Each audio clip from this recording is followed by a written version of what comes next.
Hello friends, आप सभी का स्वागत है स्टडी लवर में।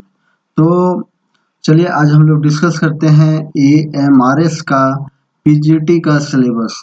तो जैसा कि आप लोग को पता है कि AMRS का जो टेंटेटिव डेट है वो आ गया है। तो इसका टेंटेटिव डेट आ गया है, तो चलिए आज हम लोग इसका सिलेबस पीजीटी का AMRS पीजीटी का सिलेबस जानने का प्रयास करते हैं। और इसका पेपर 1 जनरल है ना,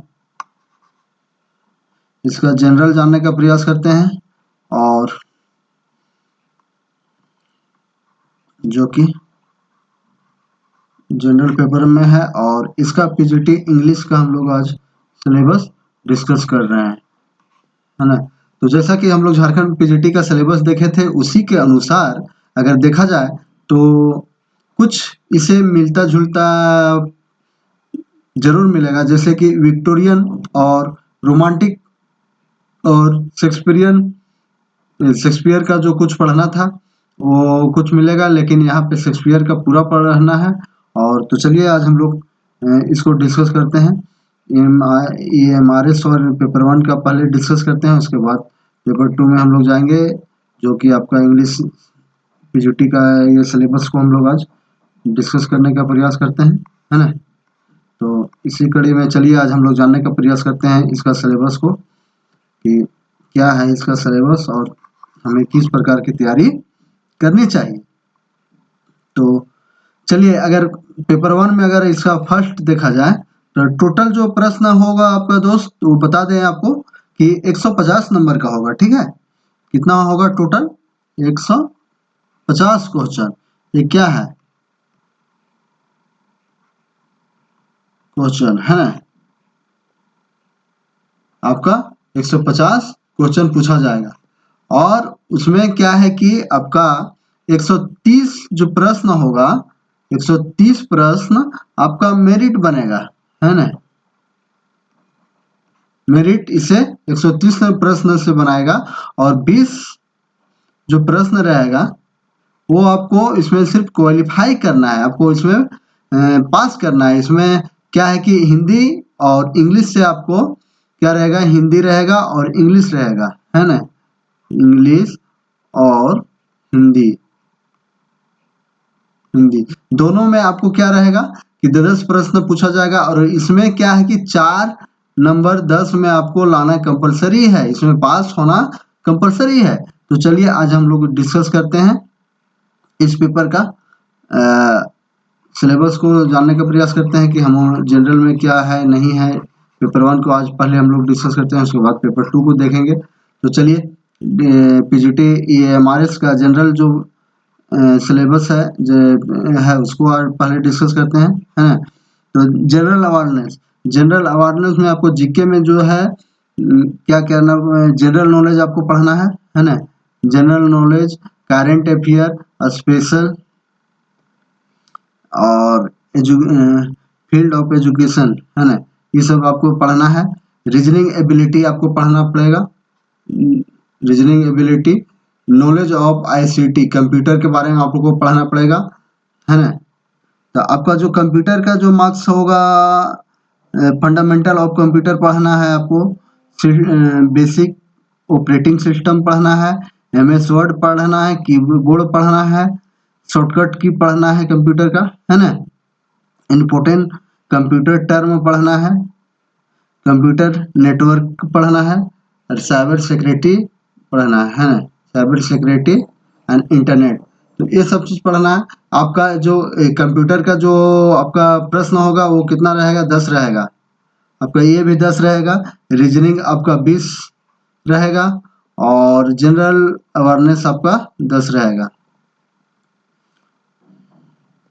और टीचिंग एप्टीट्यूड से आपको 10 पूछा जाएगा।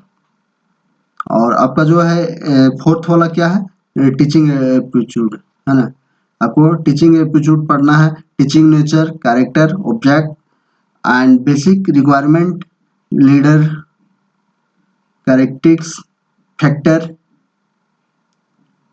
इफेक्टिव टीचिंग मेथड, है ना। मेथड ऑफ टीचिंग ये सब आपको इसमें टीचिंग एप्टीट्यूड में आपको पढ़ना पड़ेगा। और इसके बाद आपका है experimental activity based on pedagogy and the case study base, है ना। उसके बाद आपको पढ़ना है क्या, न्यू एजुकेशन पॉलिसी, जो कि 2020 में जो आया है नया एजुकेशन पॉलिसी, शिक्षा नीति, उसके बारे में भी हम लोग को पढ़ना है। तो न्यू एजुकेशन पॉलिसी को आप नहीं छोड़ सकते हैं। और ये जो आपका एक जनरल इंग्लिश रहेगा और जनरल हिंदी रहेगा। तो इसमें आपको बता दें दोस्त, ये सबका सिलेबस कॉमन है, टीजीटी हो या पीजीटी हो, इसमें सबका सेम है। इसमें आपको 10 प्रश्न पूछा जाएगा, है ना। 10 प्रश्न में आपको 4 प्रश्न लाना कंपलसरी है इंग्लिश में, है ना। और इसी तरह से आपको अगर जनरल हिंदी में देखा जाए तो ये भी आपका जो होगा वो 10 प्रश्न होगा, है ना।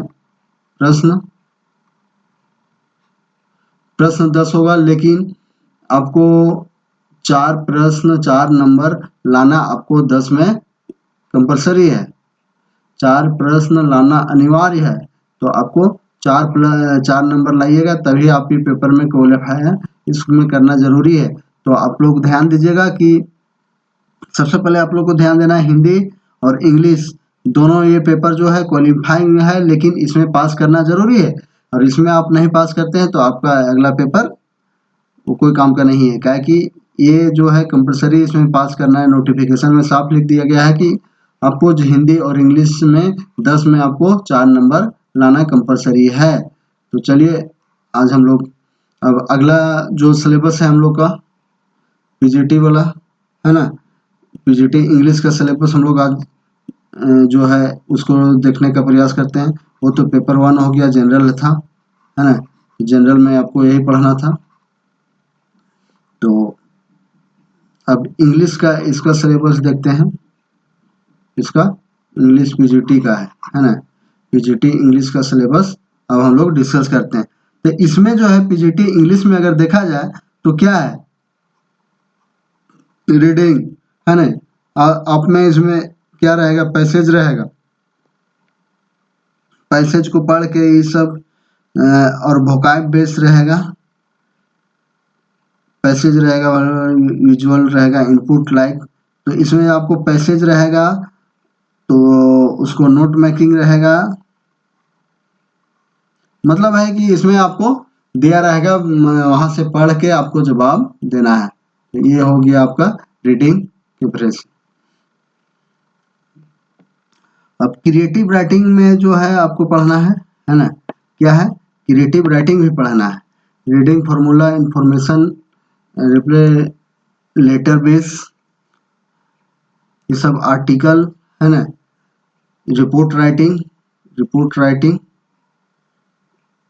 डिस्क्रिप्टिव, एनालिटिकल, नेचर बेस, है ना, वर्ब, ये सब आपको कंपैरेटिव राइटिंग स्किल में आपको ये सब आपको पढ़ना पड़ेगा। तो ये आपका हो गया कंपैरेटिव राइटिंग। और इसका जो स्कोरिंग सब्जेक्ट है जो खुद दोस्त, आपको ग्रामर में क्या है कि आप नंबर 10 में 10 स्कोर कर सकते हैं। और इसमें क्या है कि बहुत कम टॉपिक आपको पढ़ना है, बहुत कम है। और इसमें क्या है कि ऑब्जेक्टिव, ये आप ग्रामर पढ़ते हैं, हाँ मेरा सलाह रहेगा कि आपको ग्रामर पढ़ना चाहिए। क्या है कि यहाँ पे आपका प्रोबेबिलिटी है कि 10 में 10 नंबर आप 100 में 100 ला सकते हैं। तो इसलिए आपको ग्रामर नहीं छोड़ना चाहिए। और आप लिटरेचर में उतना नहीं कर पा रहे हैं तो ग्रामर आप कंपलसरी इसको पढ़िए। क्या है कि यहाँ से आपका आंसर श्योर है कि आपको मिलेगा ही मिलेगा, कटने की संभावना बहुत कम है, बहुत कम टॉपिक है ग्रामर में। और इसको देखते हुए आपको ग्रामर पढ़ना चाहिए। यहाँ ये आपका स्कोरिंग सब्जेक्ट के रूप में ग्रामर आपका बेस अच्छा बनाएगा। तो चलिए ग्रामर आप स्किप मत करिए तो ज़्यादा अच्छा रहेगा। अब आते हैं हम लोग लिटरेचर में क्या पढ़ना है। लिटरेचर में डिस्कस करते हैं कि इसमें हम लोग को क्या पढ़ना है। तो देखिए झारखंड पीजीटी में अगर देखा जाए तो यहाँ शेक्सपियर का कुछ 4-5 एलिमेंट पढ़ना था, ठीक है। लेकिन यहाँ पे AMRS में क्या है कि यहाँ पे पूरा शेक्सपियर का वर्क पढ़ना है। आपका शेक्सपियर का जितना भी वर्क है वो पढ़ना है, रोमांटिक पीरियड पढ़ना है ना। रोमांटिक पीरियड में क्या क्या पढ़ना है, शैली पढ़ना है, वर्ड्सवर्थ पढ़ना है, कीथ पढ़ना है, कोलरिज पढ़ना है। और 19th century and 20th century American पढ़ना है ना, अमेरिकन राइटिंग पढ़ना है। And English literature Robert poster,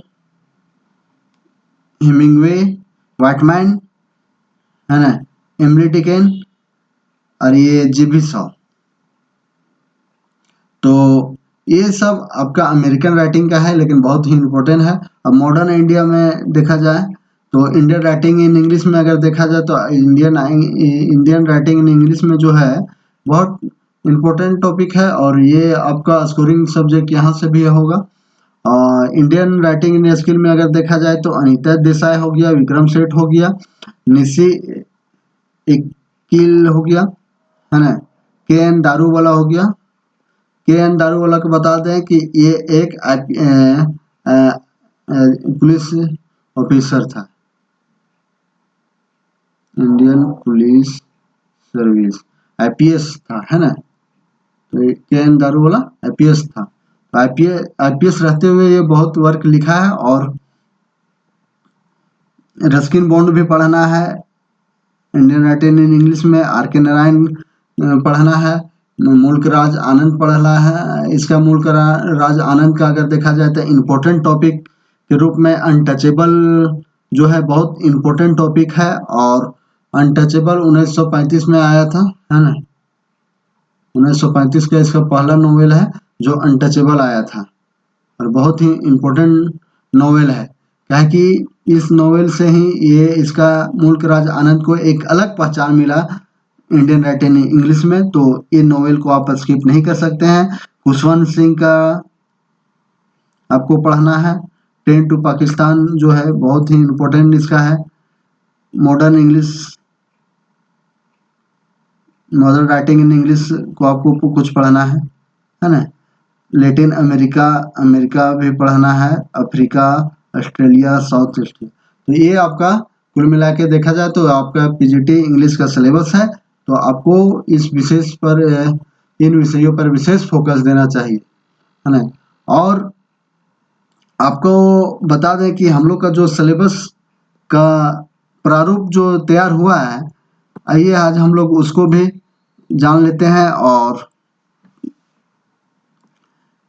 उस पेपर को हम लोग जानने का प्रयास करते हैं कि किस प्रकार से हम लोग का, हाँ देखिए हम लोग को क्या क्या पढ़ना था वो बता देते हैं। कितना पार्ट में हम लोग का सिलेबस जो है वो डिस्कस है ना। तो चलिए आज हम लोग डिस्कस करते हैं इस पेपर का